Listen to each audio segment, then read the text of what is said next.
며칠 전 뉴스에서 아제르바이잔 군과 아르메니아 군이 전투 후 영상을 본 적이 있습니다. 근데 희한하게 이 전투를 벌일 때 필요한 탱크랑 그리고 트럭에 전투를 벌이면 당연히 있어야 될 총탄 자국이 하나도 없는 겁니다. 아니, 심지어 그 탱크와 트럭들이 차고 안에 그대로 있는 거죠. 알고 봤더니 아르메니아 군이 아제르바이잔 군이 공격해 온다는 얘기를 듣고 자신이 가지고 있었던 모든 무기들을 그냥 두고 도망을 쳤기 때문에 이런 일이 있었다라고 하더라고요. 참, 한편으로는 헛웃음이 나오고 또 한편으로는 참 씁쓸한 일이죠. 물론 이들만의 얘기는 아닙니다. 우리나라에 북한이 쳐들어왔을 때 6.25 때 북한의 무기가 더 좋았기에 그것이 무서워 도망쳤던 사람들, 도망쳤던 군인들이 존재했습니다. 심지어 자신이 가지고 있었던 무기들조차 무거워서 버리고 도망을 쳤던 사람들도 존재하죠. 그러나 이런 사람들이 있는 반면에 어떤 군인들은 북한이 쳐들어오는, 특별히 탱크들이 내려온다는 이야기를 듣고 서울로 진격해 온다는 이야기를 듣고 도저히 불가능한 자신이 가지고 있던 수류탄과 박격포로 그 탱크를 저지시키고 도리어 자신은 순국하는 여러 군인들이 있었습니다. 그리고 그 결과 오늘 우리나라가 이렇게 자유를 누리며 하나님께 예배드리고 살아갈 수 있게 된 거죠. 똑같은 군인입니다. 똑같은 무기를 가졌죠. 근데 어떤 사람은 그것이 무서워서 자신의 무기가 약하다고 생각되어서 그 모든 것들을 버리고 도망을 치는 반면에 어떤 사람은 그 화력이 약함에도 불구하고 자신이 가지고 있는 것으로 최선을 다해서 그것을 막고 죽음을 맞이하는 사람들이 있다라고 하는 겁니다. 왜 이렇게 다른 부류들이 생기게 되었을까요? 그 이유의 답을 오늘 우리는 정체성에서 찾기를 원합니다. 어떤 사람들은 자신이 군인임에도 불구하고 자신의 생명만을 귀하게 여겨서 도망을 쳤다면, 어떤 사람들은 군인이기에 이 조국을 위해서, 이 나라를 위해서 목숨을 바쳤던 사람들이 존재한 거죠. 그리고 그 결과 아까 전에 말씀드린 것처럼 우리나라가 이렇게 하나님께 예배드릴 수 있는 자유민주주의 국가가 될 수 있었습니다.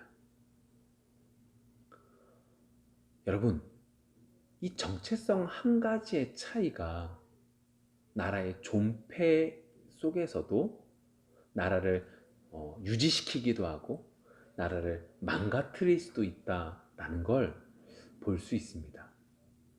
그렇다면 우리에게 있어서는 어떤 정체성을 가지고 있어야 될까요? 우린 그리스도인입니다. 하나님께 속한 자죠. 속한 자의 삶을 살아가야 되는 것이 우리 그리스도인이라는 정체성을 가진 사람들에게 꼭 필요한 것입니다. 오늘 우리는 이 말씀을 통하여 우리가 그리스도인으로서 더 세분화적으로 어떠한 정체성을 가지고 있어야 되는지, 그리고 그 정체성을 가진 사람들은 어떻게 살아가야 되는지 한번 살펴보기를 원합니다.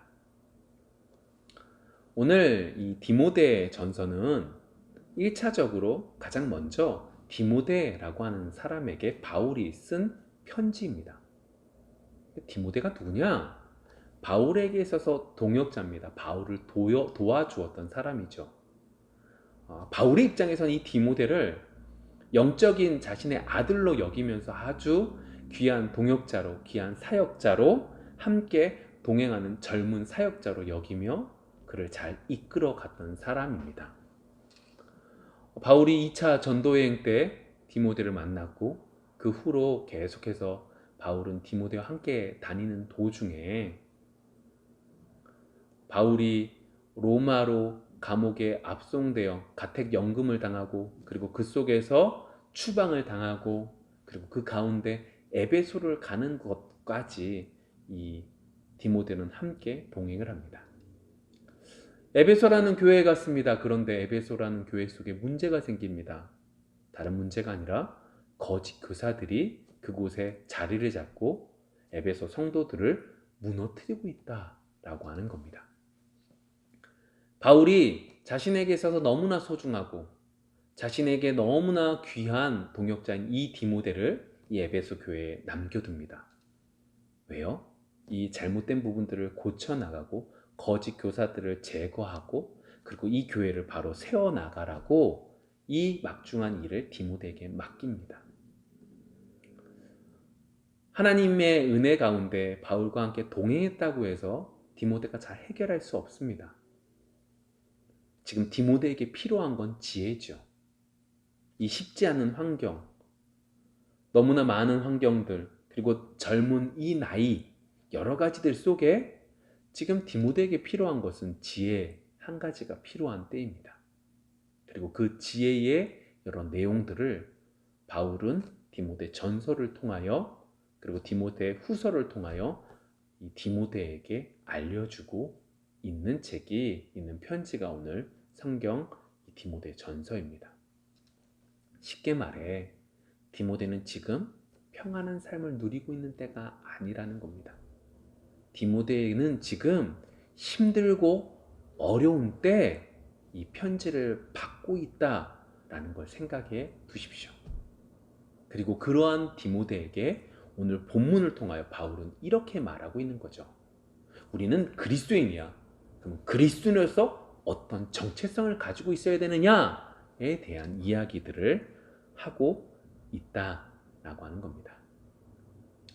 제가 며칠 전 기독교 신문을 좀 봤습니다. 이 기독교 신문 속에 어떤 사람들이 이제 캠페인을 벌인다라고 쓰여져 있는데, 그 캠페인 제목이 뭐냐면 내가 잘못했습니다 라고 하는 캠페인입니다. 흔히 이제 생각이 되는 거죠. 이거는 하나님 앞에 회개하고자 하는 거구나 라는 그런 선한 의도 속에서 이 캠페인을 벌이고 있다고 생각을 합니다. 근데 제가 이 기사를 쭉 보다가 보니까 마지막에 드는 생각이 하나 있었는데, 그것이 무엇이냐면 이거 잘못 보면 세상 사람들한테 세상에게 이야기하는 것밖에 되지 않을 수도 있겠구나 라는 생각을 했습니다. 지금 세상이 화가 났으니까 이 화를 누그러뜨리기 위해서 내가 잘못했습니다 라고 말하고 있는 건 아닌지 라는 생각이 들었다라고 하는 거죠. 여러분, 우리에게 있어서 힘들고 어려울 때일수록 우리에겐 더욱더 바른 정체성이 필요합니다. 눈에 보이는 것으로 일희일비하는 것이 아니라 눈에 보이지 않는 하나님만을 바라보는 이 바른 정체성이 우리에게 지금 필요한 때라는 겁니다. 한편에선 힘들고 세상이 화가 나고 교회에 대해서 잘못된 관점을 바라본다고 해서 어떻게 하면 이들이 우리에게 있어서 좋은 감정을 누릴 수 있을까를 생각해야 되는 것이 아니라, 이런 때일수록 더욱더 하나님을 바라보고 하나님을 바라보는 것 속에 하나님이 주신 은혜로 다른 사람들에게 나아갈 것을 고민해야 될 때가 지금이라는 겁니다. 그런 면에서 오늘 바울은 우리에게 이렇게 말하고 있는 겁니다. 11절 상반절, 오직 너 하나님의 사람아. 오직 너 하나님의 사람아. 오직입니다. 다른 무슨 이름이 붙는 것이 아니라 우리는 오직 하나님의 사람입니다. 예를 들겠습니다. 군대에, 특별히 훈련소에 가면 대부분의 훈련생들은 종교인이 됩니다. 이게 무슨 말이냐면, 종교활동 시 이제 간식이 뭐가 나오느냐, 간식의 양이 얼마냐에 따라서 때로는 기독교인이 되기도 하고, 때교는 천주교인이 되기도 하고 때로는 불자가 되기도 한다라고 하는 거죠. 근데 오늘 성경 속에서는 그러한 얘기를 하고 있는 것이 아닙니다. 이때는 이렇게 불리고 이때는 이게 좋으니까 이렇게 불리는 이것이 아니라 오직 하나님의 사람이라고 말하고 있다라고 하는 겁니다. 상황에 따라서, 시간에 따라서, 능력에 따라서 바뀌는 것이 아니라 우리는 오직 하나님의 사람입니다. 내가 볼 때 내가 잘났다고 생각할 때도, 내가 못났다고 생각할 때도, 내가 괴로울 때도, 내가 힘들 때도, 내가 슬플 때도 우리에겐 오직 하나님의 사람이라는 것뿐입니다. 하나님의 사람. 너무나 평범하고 너무나 당연한 얘기 같지만 구약에서는요, 특수한 상황 속에 하나님이 선택한 사람들에게만 주어진 이름입니다. 여러 선지자들이요, 모세요, 다윗이요, 엘리야요, 이렇게 특별하게 하나님이 선택한 사람들에게만 주어진 이름이 예수님을 통하여, 예수 그리스도를 통하여 하나님의 은혜 가운데 우리에게, 여러분들에게, 우리 모두에게 하나님이 우리를 이렇게 불러주시는 것입니다. 하나님의 사람 김정국, 하나님의 사람 누구든 마음대로 얻을 수 있는 것도 아니고 하나님이 선택하시고 하나님이 허락해 주신 사람들에게만 주어지는 겁니다. 하나님의 사람이기에 하나님의 도우심이 있습니다. 하나님의 사람이기에 하나님의 은혜가 있습니다. 하나님의 사람이기에 하나님의 것입니다. 그리고 하나님의 사람이기에 보이는 것만 보는 것이 아니라 보이지 않는 것을 보아 믿음을 가지고 몸부림치며 살아가야 되는 것입니다. 무슨 말이냐면 하나님의 사람이기에 특권이 주어집니다. 하나님의 은혜가, 하나님의 도우심이 하나님의 것이 되죠. 근데 그거와 더해져서 하나님 앞에 하나님의 백성으로서, 하나님의 사람으로서 하나님 앞에 따르는 책임들도 존재한다라고 하는 이야기죠. 여러분, 이 말 오해하지 마십시오. 몸부림치며 살아간다고 해서 하나님의 사람이 아니라 하나님의 사람이기에 그렇게 살아감이 맞고 그렇게 살아가게 되어져 있다라고 하는 거죠. 우리 대한민국에는 국민으로서 4대 의무가 있습니다.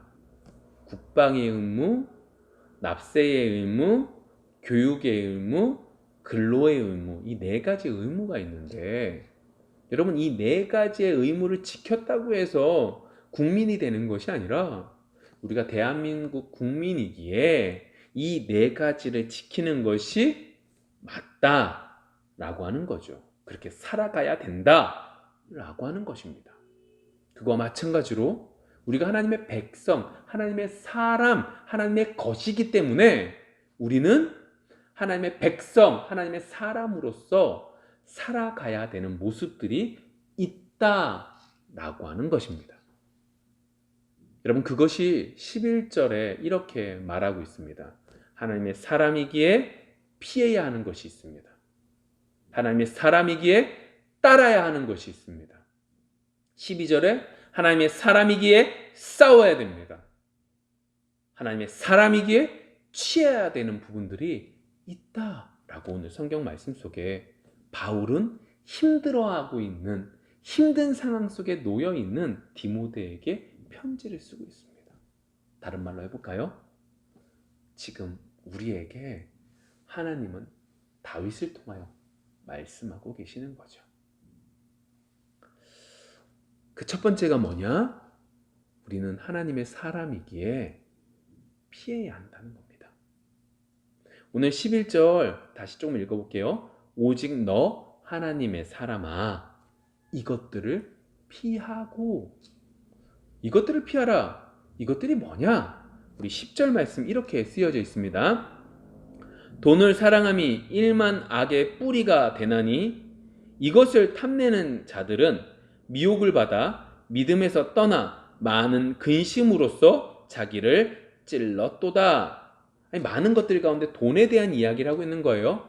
돈만 그런 것이 아니라 많은 것들 가운데 돈이 가장 큰 부분을 차지하기에 돈에 대한 이야기들을 하고 있는 거예요. 여러분, 그 돈에 대한 이야기들을, 그러한 이야기들을 다루기 전에 다룰 때 근원적인 얘기를 한번 해볼까요? 우리 6절부터 8절까지 말씀 제가 한번 읽어볼게요. 그러나 자족하는 마음이 있으면 경건은 큰 이익이 되느니라. 우리가 세상에 아무것도 가지고 온 것이 없음에 또한 아무것도 가지고 가지 못하리니 우리가 먹을 것과 입을 것이 있은즉 족한 줄로 알 것이니라. 그 다음에 나오는 게 뭐예요? 돈에 대한 얘기죠. 돈을 사랑함이 일만하게 뿌리가 하면서 쭉 얘기가 나오는 거예요. 무슨 말이냐? 우리에게 자족하는 마음이 없어서 두려워하는 마음으로 돈을 사랑하게 되고 명예를 사랑하게 되고 지위를 사랑하게 된다라고 이야기하고 있는 거죠.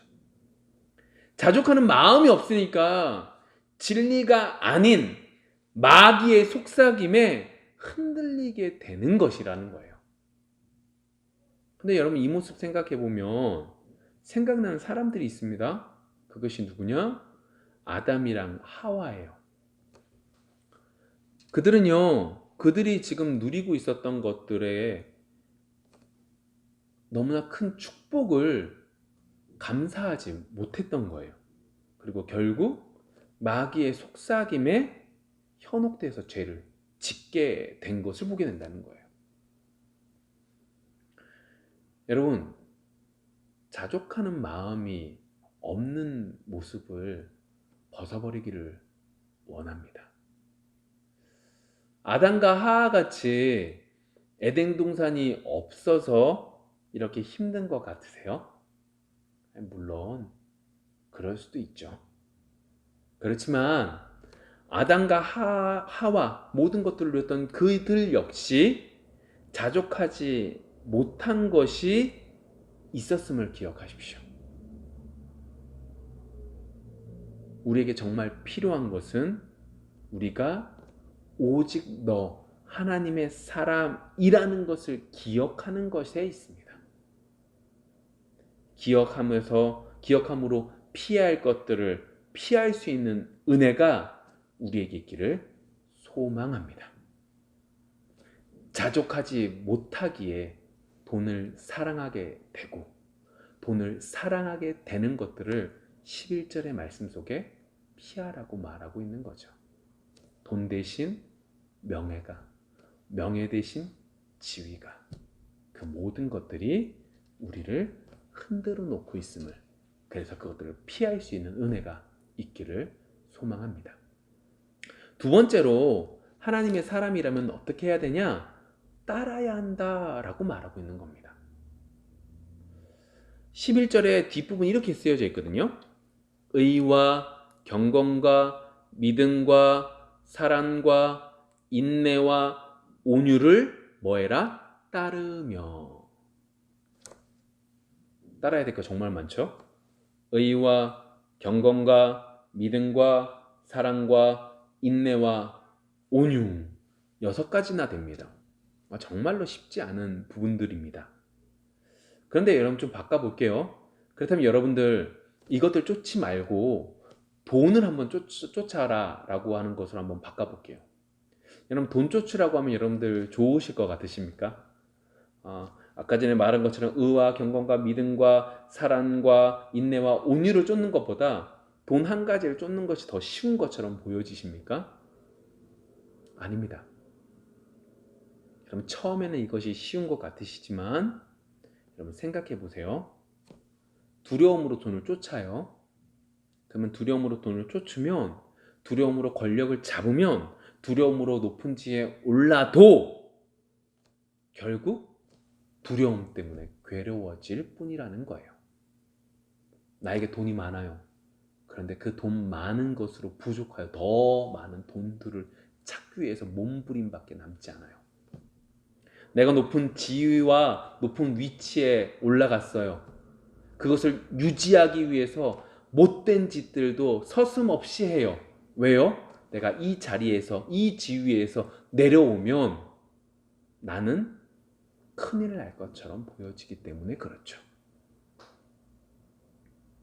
결국 돈을 쫓는 것이, 명예를 쫓는 것이, 지위를 쫓는 것이 조금 전에 말했던 이 6가지를 쫓는 것보다 쉬운 것이 아니라 더 괴롭고 더 힘들고 더 죽을 수밖에 없는 것밖에 안 된다라는 것을 기억하기를 소망합니다. 그래서 우리는 하나님의 사람이기에 의와 경건과 믿음과 사랑과 인내와 온유를 쫓는 것을 감당할 수 있게 되는 거예요. 그것이 차라리 더 기쁜 거예요. 그것을 쫓음이 더욱더 즐거운 것이 되어갈 줄 믿습니다. 먼저 한번 볼게요. 그 속에 은혜가 있어요. 그걸 기억하시면서 볼게요. 먼저 의입니다. 무엇이 의죠? 무엇이 의로운 거죠? 하나님이 싫어하는 것들을 하지 않고 하나님이 좋아하시는 것을 하는 것이 의입니다. 결국 그것에 따라서 로마서 5장 1절에 뭐냐? 하나님과 화평을 누리는 데까지 이르게 되는 것이 의입니다. 하나님이 기뻐하시는 걸 쫓는 것. 두 번째요, 경건이요. 하나님을 두려워해서 매사에 하나님의 뜻대로 살려고 몸부림치는 것이 경건입니다. 그래서 디모데전서 4장 7절에서 결국 어떻게 하느냐? 자신을 연단하라. 경건에 이르도록 내 자신을 연단해라. 훈련해라. 연습해라. 자신을 다듬어 나아가라. 라고 말하면서 경건에 대한 이야기를 하는 거죠. 세 번째요, 믿음입니다. 예수님이 그리스도세요. 예수님이 우리의 구원자세요. 예수님밖에 방법이 없어요. 이것을 믿는 겁니다. 그 다음에 사랑입니다. 하나님이 나를 사랑해 주신 것을 알아. 그 사랑을 다른 사람들에게 전달해 주는 것이죠. 흘러나가게 되는 것입니다. 그 다음에 인내입니다. 오래 참는 거예요. 오래 참는 거예요. 그 다음에 마지막 6번째, 온유입니다. 나를 힘들게 한 사람들을 대적하는 게 아니라 그 사람들을 품고 사랑의 자세를 갖는 것이 온유입니다. 어떠세요? 돈을 사랑하는 것보다, 돈을 쫓는 것보다는 분명히 쉬운 것 같은데, 조금 전에 말씀드린 이 6가지 따르는 것이 정말 어렵다는 게 새삼 더 느껴지지 않으십니까? 근데 기억하셔야 돼요. 하나님의 사람인 우리는 하나님의 사람이기에 이것들을 따르기 위해서 어떻게 해야 되냐? 몸부림쳐야 된다는 것을 기억하십시오. 의와 경건과 그리고 믿음과 사랑과 인내와 온유, 이걸 따르는 게 정말로 어려운 건 알고 있지만 이것을 따르기 위해서 몸부림쳐야 된다라는 걸 기억하시라는 거예요. 하나님의 사람이기 때문에 온전히 이 모든 것들을 이룰 수 있는 것이 아니라 하나님의 사람이기에 이것들을 이루기 위해서, 이것들을 올바로 하나님께서 원하신 대로 살기 위해서 한 걸음 한 걸음 몸부림쳐가면서 한 걸음 한 걸음 싸워 나아가야 되는 것이 우리인 것을 기억하셔야 된다고요. 하나님 우리가 온전히 이룰 것이라고 믿고 이 모든 것들을 준비하게 하실까요? 말씀하시는 걸까요? 아니요. 이것 속에서 하나님의 말씀대로 하나님의 사람이기에 잘 따라가고 있는지 살펴보시는 줄 믿습니다. 그런 면에서 이 6가지가 무작정 부담으로 오는 것이 아니라 이 6가지 가운데 한 가지라도 지키려고 몸부림칠 수 있는 여러분들이 되어지기를 소망합니다. 이번 한 주 여러분들의 삶 속에 이 6가지들 가운데 한 가지가, 이 6가지들 가운데 2가지가 한 가지 한 가지 지켜져 나아가기 위해서 몸부림치는 모습이 여러분들 속에 있기를 소망합니다. 그러면서 세 번째 무엇이라고 얘기하냐면 하나님의 사람이기 때문에 뭐 해야 한다? 선한 싸움을 싸워 나가야 한다라고 말하고 있는 거예요. 의와 경건과 믿음과 사랑과 온유와 그리고 인내, 이 6가지들을 지키려고 몸부림치면 치면 칠수록 우리에게 느껴지는 것은 이겁니다. 선한 싸움을 싸워 나가야 되는 것이구나. 세상 사람들의 마음을 얻기 위해서, 그들의 마음을 얻기 위해서 몸부림치는 것이 아니라 그들 속에 있는 악한 영들과 대적하여 전쟁을 벌일 수밖에 없구나라는 걸 알게 된다는 거죠. 믿음대로 살기 위해서 몸부림치는 거예요. 저 사람이 너무너무 미워요. 근데 그 사람의 그 미운 것들에 대해서 하나님이 우리 마음속에 부딪히게 하시니 하나님 말씀대로 따르기 위해서 어떻게 해요? 그 모든 것들을 인내하며 온유함으로 사랑함으로 믿음을 가지고 의로 경건하게 그 모든 것들을 지켜나가기 위해서 몸부림치며 싸워 나아가게 된다라고 하는 거죠. 처음에 너무너무 화가 나서 화를 내요. 내 마음의 부딪힘으로 인하여 하나님 앞에 내 자신이 너무나 악함을 깨닫게 되는 거죠. 그래서 내 속에 있는 것들과 대적하며 하나님 저의 연약함을 하나님께 올려드리오니 하나님 용서해 주시고 하나님 말씀대로 하나님 앞에 뜻대로 나아갈 수 있게 해주십시오 라고 부르짖으며 싸워 나아가는 거죠. 더욱더 나아가 이 세상 속에서 빛과 소금의 역할을 감당하기 위해서 하나님 말씀에 반하는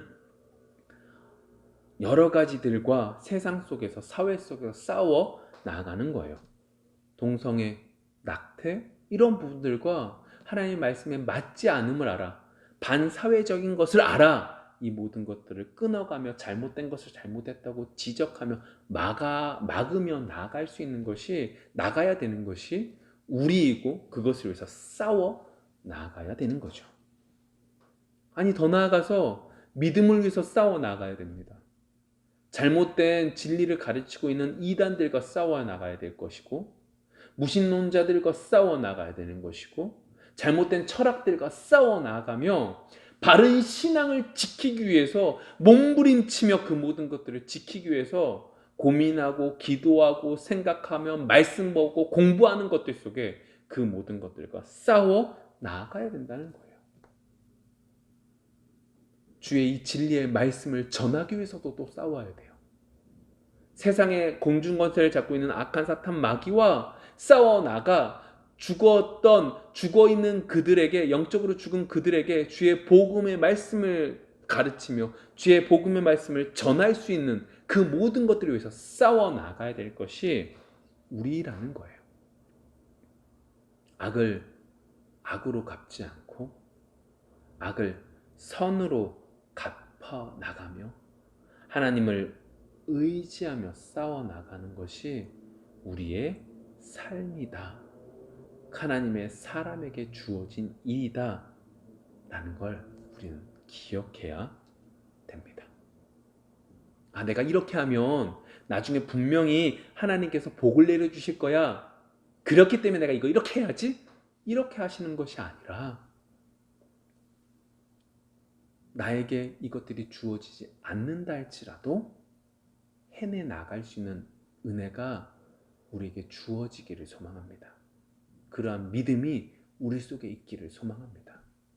그렇게 안 된다 할지라도 물론 처음에는 내가 그 마음을 품고 그 모든 것들을 한다 할지라도 하나님은 그 속에서 결국 하나님의 사람이라는 것을 우리에게 알려주셔서 그 모든 것들을 하나하나 버리며 나갈 수 있게 해주실 줄 믿습니다.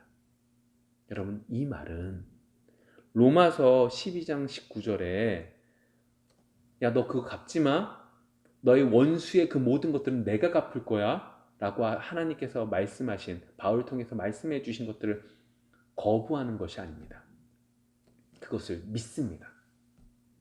그렇지만 다니엘의 세 친구들처럼 그렇지 아니할지라도 라고 하는 믿음의 모습 역시도 하나님이 우리에게 허락해 주신다라는 것을 기억하시라는 거죠. 여러분, 선한 싸움을 싸워갑시다. 분명히 하나님 우리에게 승리를 주실 것입니다. 그렇지만 혹시나 그렇게 아니하실지라도 우리는 하나님의 사람이기에 한 걸음 한 걸음 싸워 나아갈 수 있는 여러분들이 되어지기를 소망합니다. 내가 생각할 때 승리가 안 될 것 같더라도 그렇게 살아갈 수 있는 은혜가 여러분들 속에 있기를 소망합니다. 그러한 역사가 여러분들의 삶 속에 나타나지기를 소망합니다. 하나님께서는 우리가 그렇게 하면 할수록 우리와 더해서 그 모든 역사를 이루어 주실 줄 믿습니다. 마지막으로 네 번째, 하나님의 사람이기 때문에 우리는 취해야 한다는 겁니다.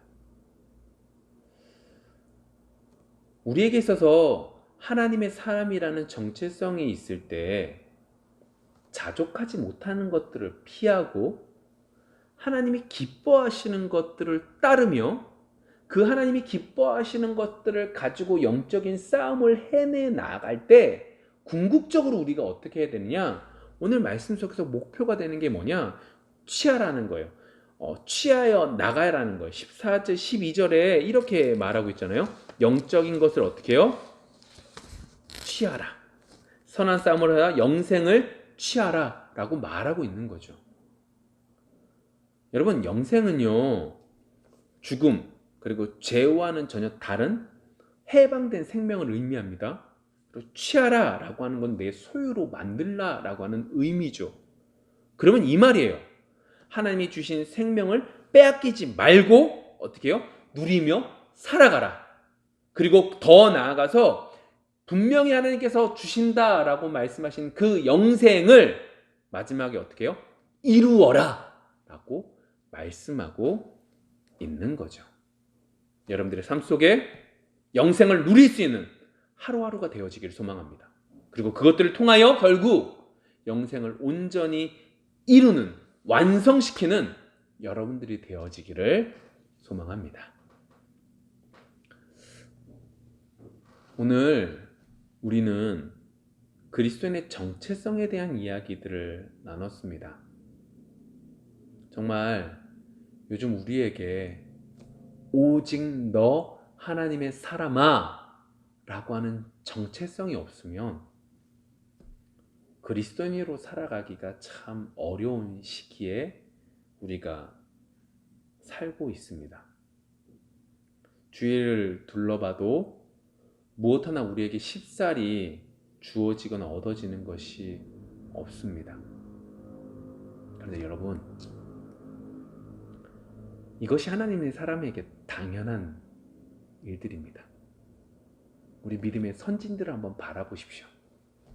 이렇게 싸우지 않았던 사람들이 없고, 아니 이것보다 더 큰 싸움들을 행하면서 싸워나가고 지키면서 그리고 그것들을 버려가면서 취하면서 살아갔던 것들을 기억하십시오. 그들이 힘들지 않아서가 아니라 그들 속에 오직 너 하나님의 사람아 라고 하는 마음, 그 정체성이 있었을 때에 그 모든 것들을 지키며 유지하며 싸워가며 취하며 살아갈 수 있었음을 기억하기를 소망합니다. 여러분, 자족하지 못하는 것들을 피하십시오. 여러분, 하나님께서 기뻐하시는 것들을 따라가십시오. 여러분, 그것을 가지고 믿음의 선한 싸움을 싸워가십시오. 여러분, 그것을 가지고 영생을 취하십시오. 이번 한 주가 그런 은혜가 넘칠 수 있는 귀한 한 주가 되어지기를 소망합니다. 기도하겠습니다.